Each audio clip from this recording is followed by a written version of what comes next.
us tonight. The title of this presentation tonight is How to Determine the Need for Technology versus the Benefit. As always, we really appreciate the collaboration and the conversation around this. So we're going to give you a lot of thought-provoking ideas and topics, and we want you to engage in the conversation as well.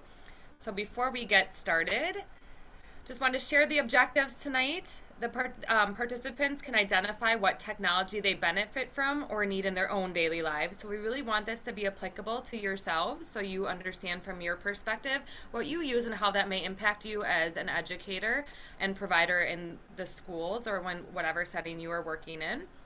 Participants understand the difference between the need versus the benefit for technology. We all know that there's a lot of benefits to technology that's out there, but we want to talk really about when does it become a need for a student and something that we really need to make sure that we're providing and giving access to.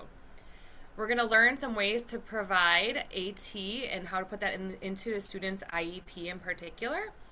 And then we have some really cool, Carly found some really great research articles and some videos that will help us just reflect on current examples and case studies of technology use with students. So we'll get to that as well. But before we do, we just want to make sure we introduce ourselves. I'm Anna Cliff. I have presented here before. I am an occupational therapist, special ed teacher, and AT specialist for 16 plus years. Right now, I am the program support teacher lead for assistive technology in Madison Metropolitan School District. And as you can see in parentheses, which many of you may be as well, but I'm currently a substitute teacher in Madison, which is not typically part of my job description, but we are so short-staffed that that is also one of my roles.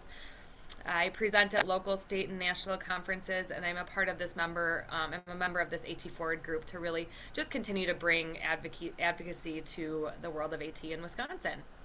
And then Carly, I'll let you introduce yourself. Thanks. I'm Carly Sandgren. I'm a speech language pathologist for Madison School District. And I've been doing this for about 9 years between Milwaukee and Madison. And specifically, I'm serving as a program support teacher in AT for MMSD or Madison District with focus on augmentative and alternative communication supports. And I also am a presenter at local, state, and national conferences, though I don't think I've ever presented for AT Forward yet. So. Yes, I roped her into this one. All right, Carly, I'll let you talk about the need versus benefit on this slide. All right, great. So we wanted to start by just identifying right away, what is the difference between these two? So a need would be something that could be AT that is necessary and essential for individuals in order to access education and participate in their setting. It's what makes things possible. A benefit is something, which could also be AT, that produces a good or improved outcome. It's helpful for everyone. But there's a difference because one is essential and vital to someone being able to do an action or activity, and one is just kind of helpful.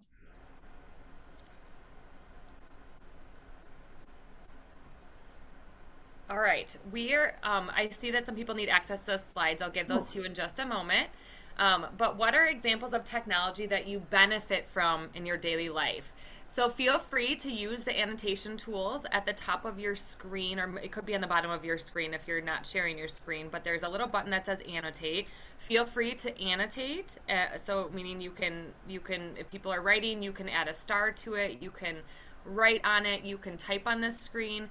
You can type in the chat or feel free to unmute and share your thoughts as well. So any way that you'd like to share some examples of technology that you benefit from in your daily life.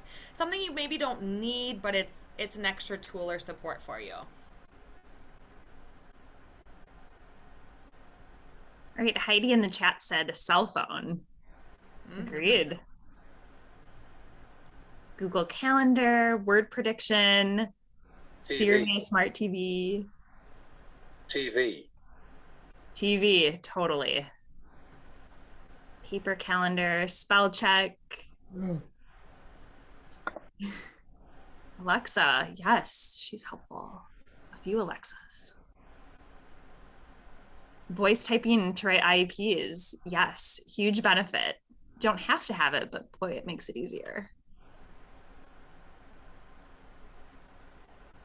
Grammarly. I love Grammarly. Great. Thank you, everyone, for sharing. It's good to hear your examples. I think when Anna and I were talking through this, Anna, you had mentioned your Apple Watch as Yes. one. Yes, I do. My Apple Watch is, I don't need it probably, but it really does benefit me to get to meetings on time, notifications. I even have it set so certain locations when I get to it, it'll give me a reminder of you're now in this location. You need to maybe take data or remember to fill out this form or so it's really helpful. It's awesome. That's not a plug for Apple Watches because I know there's a lot of other ones out there. So I'm not putting a plug for Apple. I do enjoy mine, but there are other devices out there that are just as helpful and beneficial. And when we talk about the benefits versus the needs, it's really talking about those features that are really beneficial. So we're going to talk about that as well. And Carly, did you have another one that you wanted to mention? I think we talked about voice to text, and also I had put down like specific apps like MapQuest, which isn't an app anymore, but Google Maps, or our daycare for our kids has a really fun app that we can see pictures throughout the day, or just like what they're doing. It's not necessary, I don't need it, but I think I benefit from it. So, That's awesome. All right, so now notes on iPhone or digital list ooh, apps. Love it. Thank you yes. for trying the annotation tool. We're always learning something new when we're in these meetings, right? We can use these different tools to share ideas.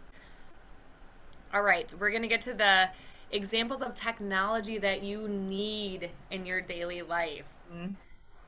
So I'm going to clear that screen. If you think that you need your notes or your iPhone or your digital list apps, that's okay. We are not limiting people who might need something like that on their phone. We want to just have you think and reflect on what things that you need in your daily life. All right, I'm going to give one example. I don't know if anybody mentioned anything in the chat yet, Carly, but for me, I am constantly losing my phone. And so I always need to have I'm going to put another little comment about my Apple Watch, but I use my watch to find my phone and it dings my phone. So if I didn't have that, I would need to have some other method, whether it be low tech or some other tool to figure out where my phone is because I think I lose it almost like 2 to 3 times a day. So I think it's really important for me to have some kind of technology, even if it's low tech. Maybe it's a location that I need to put it every single day, and I need to have a pattern or a routine or a reminder on a post-it by the door that like, here's where my phone is. But I'm always losing my phone. So thank goodness for my Finder option on my watch. Um, Otherwise, I would always be losing it. So that's the kind of low tech. I would need some kind of technology to keep my phone Our safe. chair. Say it again, Mike. Our chair. I think Our he said chair. his chair. Absolutely. Oh, Yes. yes.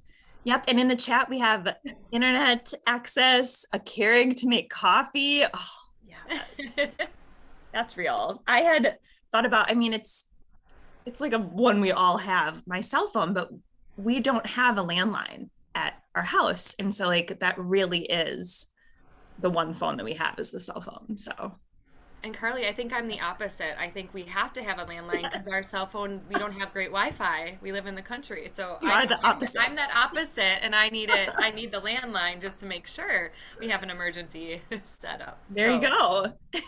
Yeah. Oh, voice to text, Kathy. Nice. That is so helpful and amazing. I need that navigation software in my car. I know you mentioned MapQuest, but I would not get anywhere on time if I didn't have navigation software now. Like I think way back when having the MapQuest and having it printed off and like having like fights with my mom in the car about when she was supposed to turn left, but I didn't read it fast enough.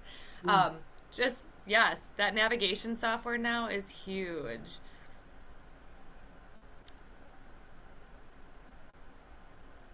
All right. Anything else? I think we're good. Good ideas. Great ideas. Oh, I love that feature too, Kathy. The ETA of the navigation system. Oh, yes. Yes. So helpful. Okay, so when is it a necessity and when is it a benefit? So feel free to unmute, put it in the chat. We're just going to show a couple pictures here, and we want you to tell us if it's a necessity or a benefit. And if it could be both, It could right? be. We could be tricking you a little bit, but we want to think about the necessity versus the benefit. So audio version of books Ugh. or an alternative.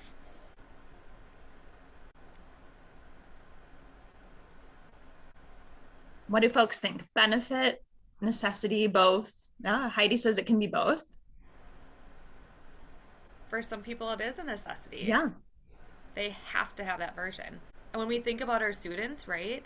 Think about there's a lot of students that could benefit from it as well. Like we now in many districts have Sora, for example. Sora is a great example of an audio version for books that so many kids have access to.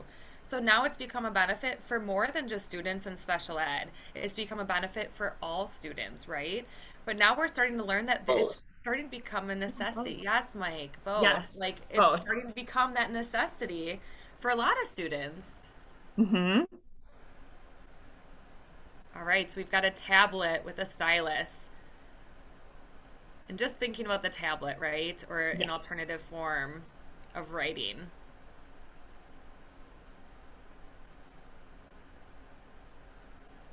I'm going to jump through these a little bit faster now, Carly. Yeah. But I'll let people continue in the chat.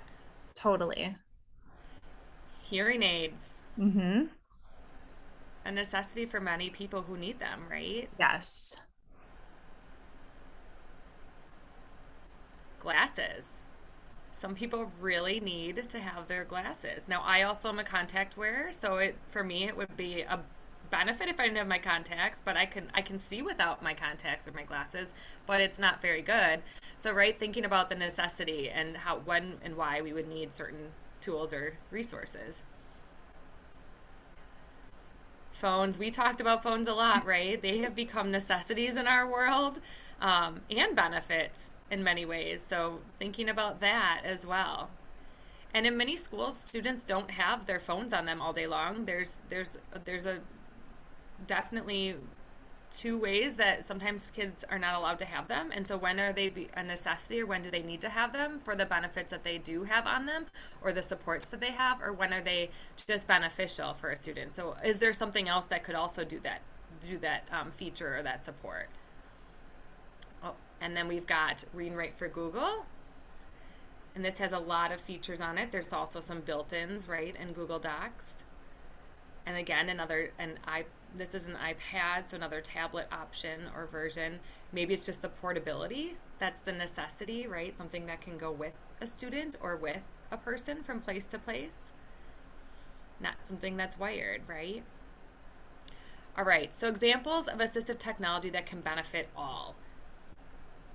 So we have text-to-speech, voice dictation, clock, timer apps, calendar apps, and I think we've already talked about some of those other ideas as well. Things that students need. So Carly, this is totally you, right? The AAC device and voice output devices supporting in the schools. Carly is way more well-versed in all the different options that are out there than I am. But many of our students in Madison definitely need their AAC devices. And when we say need, we are often finding that students are struggling when they don't have them charged.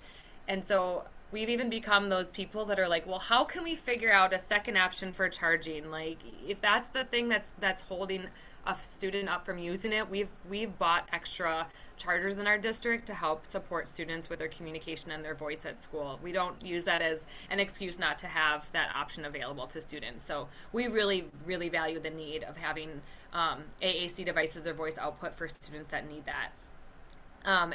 Dictation software, there's many students that need that dictation software if they want to produce the work and get the most out of what they're capable of doing. They need that dictation software. We mentioned just a little while ago, portable device, and I think Mike was already ahead of the game when he said his wheelchair, right? Things that people need and can't be taken away. They need them in their everyday life to be able to do what they need to do. And again, we said hearing aids or other ideas of examples of things that people need, and other wheelchair accessories, even trays or other supports. So yes. Ooh. Yes. And Mike, I saw you unmuted. I didn't want to, if you had something you wanted to share. Yeah. One more thing. Bathroom. Absolutely. We Yes. need access to the bathroom and people to support that, right? There's at times Ooh. there are students that need that. I really appreciate, Mike, that you brought up the whole idea of self-care. And it's not just Yes. about the academic supports that we need to focus on for students, or basic skills, but it's also the self-cares that sometimes students need the extra support with that we need to help provide and support. Um, we need to help those underlying resources too. Such a great point. Yes. And then, so what do you notice about all of this? We shared this, right? We focused on all of the features that are needed, not necessarily the device name. Yes, we talked about a couple devices that are out there, but like for example, I don't need to have a specific navigation feature or navigation app on my phone. I some kind of navigation feature I need in order to get to where I need to go, right? And so there's a Waze app, there's the navigation that's built into a phone, there's Google Maps, there's all sorts of different types. But what we really need to focus on when we're thinking about needs are the features that a student needs in order to be able to do what they need to do and receive those resources to continue to participate and make progress and have access. Anything I missed with that, Carly? I don't think so. No. So then we have a list that we use in Madison. If you, I will make sure that we have access to this for all of you as well. Oh, yes, I can check that, Anna. Okay, thank you, Carly. Yeah. We have shared this in other meetings in the past, but when we are talking about how to document it in the IEP, it's also really important to use generic terminology under that special factors question number 5 or in the supplementary aids and services. And this is not by any means for the reason of we don't want to provide a specific device, but really we want to really tease out what is the exact thing a student needs. And we need to focus on the need, and then we can figure out what tools we may have available within that district to support that need. It really allows us to be flexible and creative in how we support that learning need or that resource. So here you're going to see some examples of some high tech, and I'm actually going to I'm going to switch this, and this is just something we've learned recently. At one of our conferences, somebody shared instead of calling it low tech, using light tech. Yep. So it doesn't feel like it's a lower version of something. It might just be a different version that doesn't use batteries or some advanced circuitry. And that's how we look at light tech examples. So that could be anything from graphic organizers, visual schedules. For me, it's Post-its. I'm a big Post-it person. I have a lot of Post-its. I have checklists, visual written checklists as my light tech examples. But for students, we want to think about those things that they might need in their everyday life when they're working in school. So high tech examples also, like Mike said, you could even in the IEP, as far as assistive technology devices or supports, you can talk about a wheelchair or a special mounting support that a student might need. Those are all examples of high tech resources that a student may need in order to access their schooling or their academics.